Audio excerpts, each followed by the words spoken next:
Assalam, yes please. حضور آپ یہ بتا سکتے ہیں جو شب برات اور اس کی بیک گراؤنڈ کیا ہے اور اس میں حلوے وغیرہ؟ یہ تو پہلے ہو چکی ہے بات. اچھا ہاں اس کی کوئی بیک گراؤنڈ نہیں ہے، اسلام میں کوئی نہیں ہے، یعنی اس اسلام میں جو حضرت صلی اللہ علیہ وسلم کے زمانے کا اسلام تھا. At the time of the Holy Prophet of Islam, peace be upon him, there was no such religious rite as Shab and all these things. And distribution of halwa.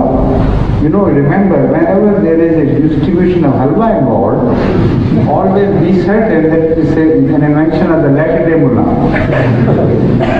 Never a halwa appears in any tradition as a religious rite at the time of Hazrat Muhammad Mustafa sallallahu alaihi wasallam or at the time of the Prophet, the caliphs who followed him. Not even at the time of the Bani Umayyah.